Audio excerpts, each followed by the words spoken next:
فلما خر تبينت الجن أن لو كانوا يعلمون الغيب ما لبثوا في العذاب المهين.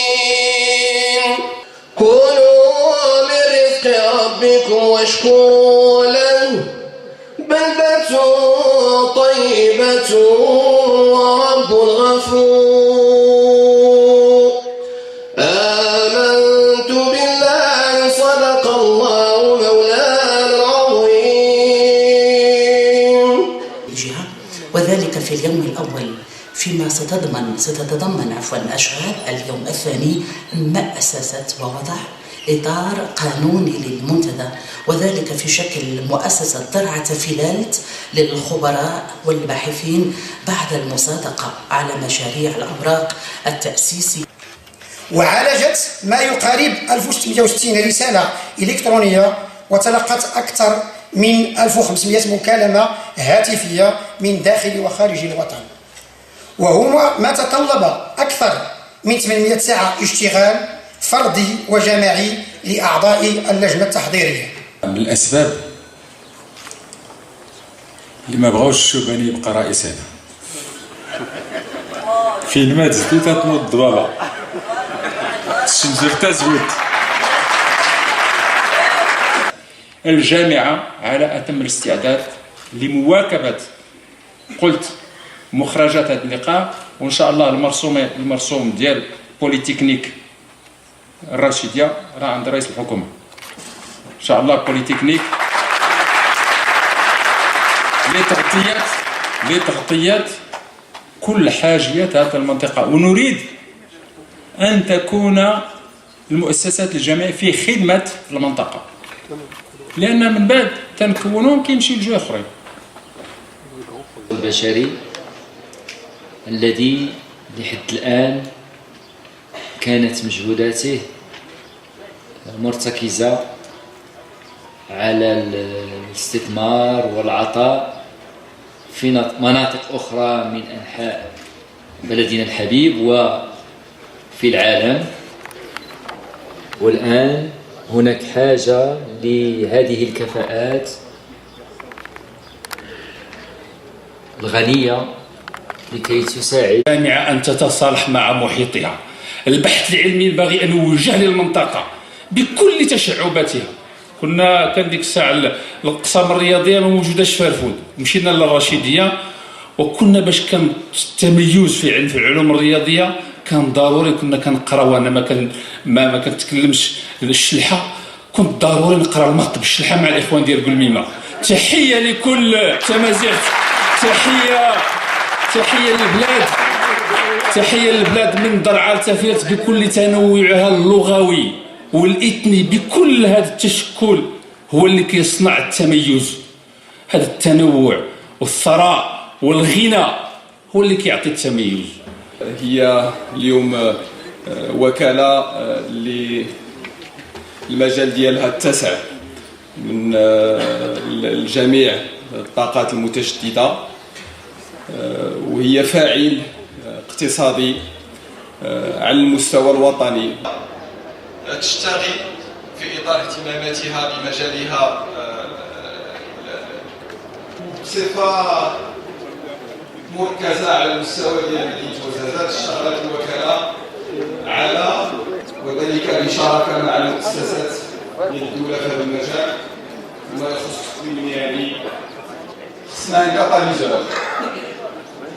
كاتاليزور لأن les éléments كاملين متواجدين.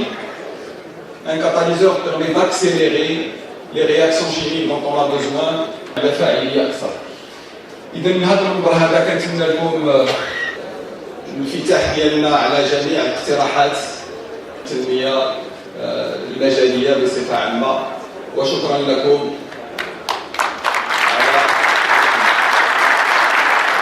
المهتمين بالشأن التنموي بالشكر الجزيل مع تمنياتنا أن تكلل أشغال هذا اللقاء بالنجاح، كما نتمنى لهم طيبا. وتجدر الإشارة أن هناك مجهود اقتصادي أيضا تم القيام به من جميع القطاعات الحكومية، حيث أن الناتج الداخلي عن الأنشطة على جميع الأصعدة اقتصاديا واجتماعيا وفكريا وثقافيا وعلميا.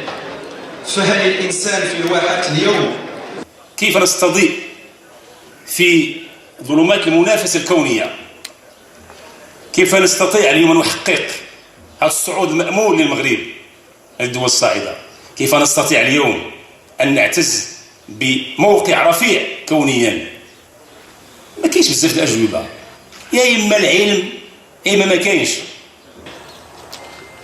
ماذا ننتظر منكم بهذه الغيرة الوطنية، بعض الروح الجهوية ديال درعا تافيلانت بعراقتها، بأصالتها، بشموخها، بامتدادها التاريخي، بتعددها، بكل هذا الغناء، بهذه الأنفة، بهذه الروح اللي عندها طابع خاص.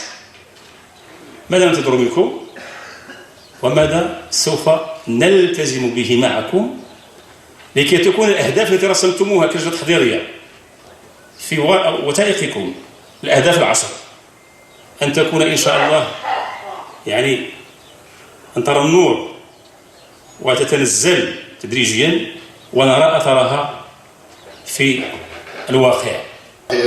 d'activité et de valeur pour la région et pour la population locale. La deuxième domaine, on doit quand même prendre des gants pour blanc va connaître ses étapes, et la première des étapes, je pense, de là, elle est déjà les modalités de rassembler les acteurs de la région. Cette étape est cruciale parce qu'elle va révéler trois choses: mobiliser, mobilisable et mobiliser. La deuxième chose, valable, légitime, qui ne marche pas sur ses plates-bandes, si je puis dire. Et la troisième, éviter deux choses qu'on constate dans ce type de démarche dedans. Et l'autre aspect des choses, c'est, et je vais faire très rapidement parce que tout ça on va le mettre en forme. Je suis prêt à travailler avec les équipes pour que les chambres d'agriculture, chambres d'artisanat, chambres d'industrie, et ce qu'on appellera la photographie, voir exactement comment est structurée l'activité socio-économique et la forme d'IALHA au niveau juridique, petite agriculture, de transformation de matières premières locales, par exemple. Il faut établir des priorités pour éviter l'autre inconvénient qu'on connaît dans ce genre de planification pour accompagner ce fameux livre blanc qui verra le jour, Inch'Allah, avec plaisir. Merci à vous. في إطار الجهوية ولصالح الساكنة، والنجاح رهين باختيار النموذج والمنهجية والوسائل وأسلوب الإجراء يكون مبني على القناعة السياسية الحقيقية بالجهوية. Dans la région.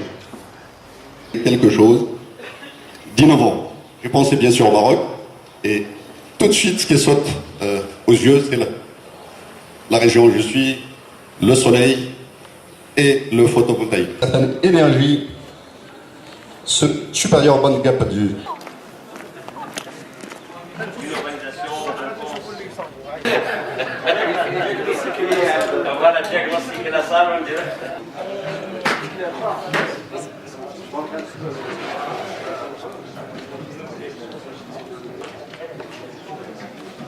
Technique, je donne la parole aux intervenants pour dire davantage, pour parler davantage de... Voilà. Donc on commence par la formation d'architecte en Allemagne. خدمت في Allemagne في des grands cabinets, on a des projets في السن الشعبية ديال des villes. Et c'est ce qui est important parce que l'urbanisme, il englobe tout. Si on gagne l'urbanisme, on gagne tout. On a l'urbanisme, des éléments rapportés, nouveaux, ou qui restent tout simplement de l'ordre ancien. On a un ordre ancien qui était, qui restait de ça. On sait bien l'ordre politique ou la gestion de ça. Je prends l'exemple, il y a le fameux, la province de Tinré, dans la commune rurale de Tarzan. Un damier parcellaire. Donc en juin, pourquoi ça? Tout simplement parce que... Et un petit peu les données concernant le pommier dans la région. Donc vous avez le rendement moyen qu'on a dans la région, il est à peu près de 18 à 30 normalement, et Rachidia, et vous avez d'autres régions, d'autres parties de la région. Donc si vous prenez la production à mieux et 49% à l'échelle de toute la région Dra-Zavilet. Donc le rendement moyen et là vous trouvez dans la région, puisque la production ça se fait massivement, la récolte ça se fait dans un certain temps bien fixe, donc les gens ils sont obligés, la région dont la capacité elle arrive à 72 000 tonnes, c'est-à-dire ils peuvent entreposer dans les frigos à peu près, si vous voulez, 38% de la production sont très répandus dans la région de Midelt. Donc vous avez la pourriture bleue, il y a développer au niveau des services sanitaires, soutien d'ouverture du salle de cinéma, organisation d'un festival international. Voilà, merci.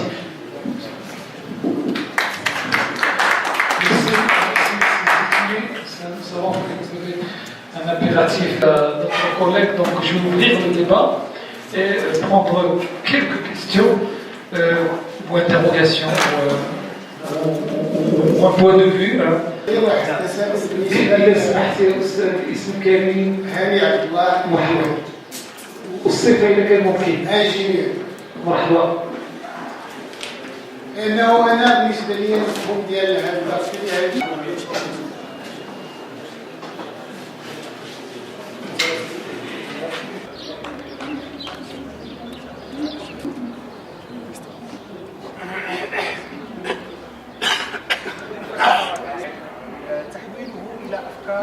يمكن أن الواقع ينظر إلى كلية الآداب على أنها سلة قبامة، بمعنى كل مؤكد نظرة جديدة تقوم على أن ما تنتجه كل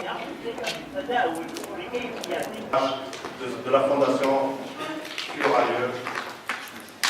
Il y a des interférences, il y a des convergences, mais aussi des complémentarités entre les différents domaines.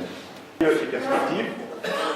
Et c'est donc il y aura aussi donc le volet humain, développement animé par M. Ali Brat, directeur de l'Académie régionale de l'éducation et de la formation. Et nous terminons par هذا الانتقال يواكبه بطبيعة الحال نوع من التحويل، نوع من التنظيمية تطبيقا لمقتضيات دستورية، بمعنى أنه يحاول أن يشرح الفصل التاسع من الدستور وفي شيء، لأن القوانين التنظيمية دائما قوانين مفسرة ومكملة للدستور. إذن هناك ارتقاء في الجهوية، أن هناك أنواع من الجهوية، هناك جهوية إدارية التي كنا نعيشها في السابق مع قانون 47 من الجهوية الاستقلالية أو اللامركزية السياسية. النص القانوني ما هي التجديدات على مستوى القانون التنظيمي للجهة على مجموعة ما زغنا غولنا تمداوانا زقطان شاع وانا نقوي ظالمون دغيكون ما قيد شان والسوسيات هذا غور غددو